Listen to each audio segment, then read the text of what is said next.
Hello and welcome you all.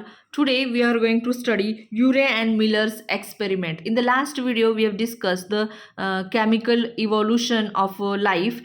तो chemically how earth का origin से लेके हाउ द फर्स्ट सेल और first life is form on the earth, ये जो जर्नी है that we have studied in chemical evolution. तो उसी प्रोसेस को या उसी इवोल्यूशन को सपोर्ट करने वाली एक एक्सपेरिमेंट जो है यूरे एंड मिलर इन्होंने लैबोरेटरी में वो परफॉर्म किया.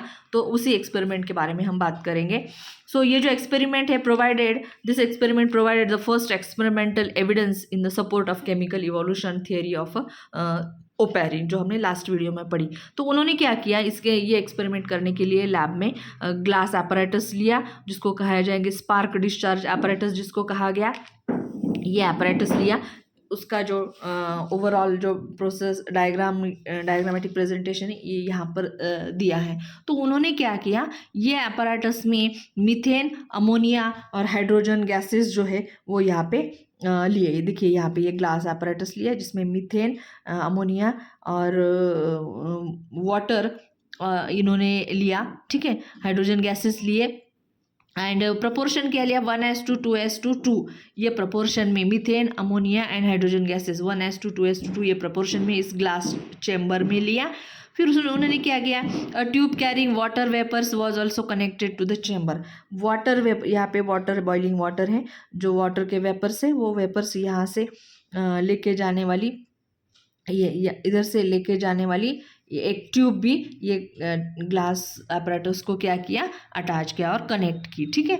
फर्दर मोर जो अर्थ के ओरिजिन के टाइम पे जो हमने लाइटनिंग का प्रोसेस कहा था, तो अभी ये जो पूरा प्रोसेस है केमिकल इवोल्यूशन में जो भी सिचुएशंस थे या जो भी कंडीशंस थे वो यहाँ पे लैब में उन्होंने क्या किया, प्रोवाइड किया.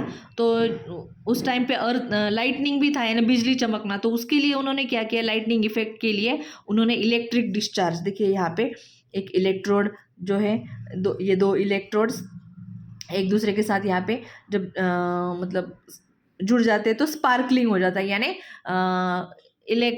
लाइटनिंग का इफेक्ट वहाँ पे आ जाता है. ओके, देन इलेक्ट्रिक डिस्चार्ज वो चेम्बर में. फिर उसके बाद process of evaporation and precipitation was also stimulated.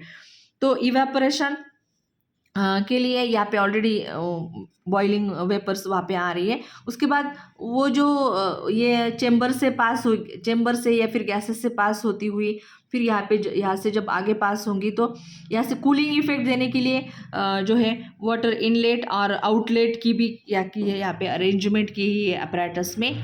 ठीक है, प्रेसिपिटेशन के लिए एंड कंडेंसेसर भी वहाँ पे क्या किया, एडजस्ट किया ये apparatus में.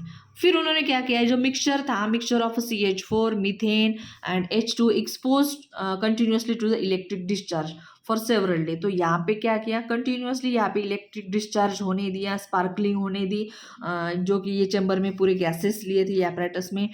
तो ये गैसेस को, वो स्पार्कलिंग को एक्सपोज किया एंड कई दिनों तक. ठीक है. तो ये इसकी वजह से क्या हो रहा था, वहाँ पे ये गैसेस एक दूसरे के साथ इंटरैक्ट हो रहे थे. आफ्टर विच दिस कंडेंस्ड, ये कंडेंस होने लगी ये गैसेस. फिर क्या होने लगे, कंडेंस होने लगे. Liquid collected in a you tube, यहाँ पे आप देख सकते हैं ये ट्यूब में एक लिक्विड जो है वो जमा होता गया, ब्राउन कलर का जो लिक्विड है वो. देन क्या, उसका केमिकल एनालिसिस किया बाद में. उसका क्या किया, केमिकल एनालिसिस की, कौन कौन से केमिकल है उसमें. तो ये उनको समझ में आया. फिर उन्होंने जब चेक करने के बाद ये समझ में आया कि उसमें कुछ ऑर्गेनिक कंपाउंड्स है, लाइक यूरिया था उसमें, अमीनो एसिड्स थे, लैक्टिक एसिड था. तो ये कुछ ऑर्गेनिक मॉलिक्यूल्स उसमें फॉर्म हुए. और ये क्या दिखाता है कि ये स्ट्रांगली सपोर्ट करता है कि ये सिंपल मॉलिक्यूल्स जो है, जैसे कि मीथेन, अमोनिया और हाइड्रोजन गैसेस जो है, तो इन्हीं के कॉम्बिनेशन से क्या हुआ होगा, ये जो सिंपल मॉलिक्यूल्स है वो सिंपल मॉलिक्यूल्स फॉर्म हुए होंगे, like amino acids, urea and lactic acid. ये जो ऑर्गेनिक कंपाउंड्स फॉर्म हुए ये किसके CH4, ammonia and hydrogen gases के कॉम्बिनेशन से ये फॉर्म हुए होंगे. ये इसको स्ट्रांगली सपोर्ट करता है ये experiment. And the building blocks of life, जो मॉलिक्यूल्स हैं जैसे कि मोनोसैकेराइड, प्रोटीन्स और लिपिड्स ये कैसे फॉर्म हुए होंगे। तो ऑब्वियसली बेसिकली वहाँ पे जो स्टेप्स हमने केमिकल इवोल्यूशन में स्टडी किए उसी स्टेप से ही इवोल्यूशन हुआ होगा, केमिकल इवोल्यूशन हुआ होगा।